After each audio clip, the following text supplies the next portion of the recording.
মানে অ্যান্টিঅক্সিডেন্ট থাকায় আপনি এটা কিন্তু ভাইরাসের বিরুদ্ধে কাজ করে। পাশাপাশি পর্যাপ্ত পরিমাণে আয়রন থাকায় আপনি এই শাক যদি প্রতিনিয়ত যদি করেন, খেতে পারেন, তাহলে অবশ্যই আপনার রক্ত স্বল্পতা থেকে আপনি রক্ষা পাবেন। আর এই শাকের যে স্বাদ, একবার যদি খান আপনার প্রতিদিনই খাইতে ইচ্ছে করবে। আপনারা যে শাকটি দেখতে পাচ্ছেন, এটার নাম হচ্ছে মালঞ্চ শাক, কেউ বলে শান্তি শাক, আবার কেউ বলে হেসি শাক।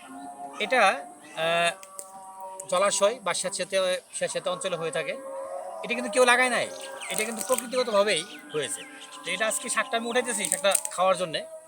এই শাকে পর্যাপ্ত পরিমাণে ওষুধি গুণ রয়েছে। এই শাক মূলত এই শাকে অ্যান্টিঅক্সিডেন্ট আছে, ভিটামিন সি আছে, ভিটামিন এ আছে এবং ফাইবার আছে। ফাইবার থাকার জন্য আপনি পেটের হজমের যে ক্রিয়া সেটা খুব ভালো করে, কোষ্ঠকাঠিন্য দূর করে এবং আপনার পেটকে সুস্থ রাখে। পাশাপাশি এর উচ্চ পরিমাণে ভিটামিন এ থাকায় চোখের রেটিনাকে সুস্থ রাখে, প্লাস আপনার চোখের দৃষ্টিকে ভালো রাখবে। এবং এর ভিতরে আয়রন থাকায় আপনার রক্ত স্বল্পতাকেও দূর করবে। এটা খেতেও কিন্তু সুস্বাদু। আপনি যে এটা শুধু ওষুধি গুণে ভরপুর এরকম না, এটা যদি আপনি খান খুবই আপনি স্বাদ পাবেন খেতে।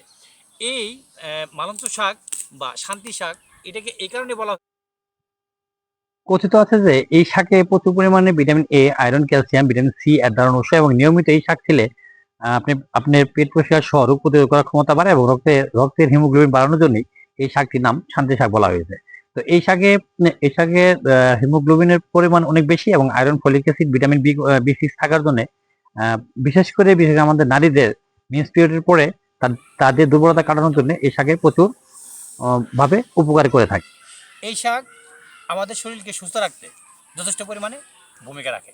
তাই চলুন আমরা যেন প্রতিদিনই প্রকৃতি থেকে পাওয়া যে সমস্ত ওষুধি গুণে সম্পন্ন শাকসবজি আছে সেগুলো আমরা করি, খাই বা ভক্ষণ করি।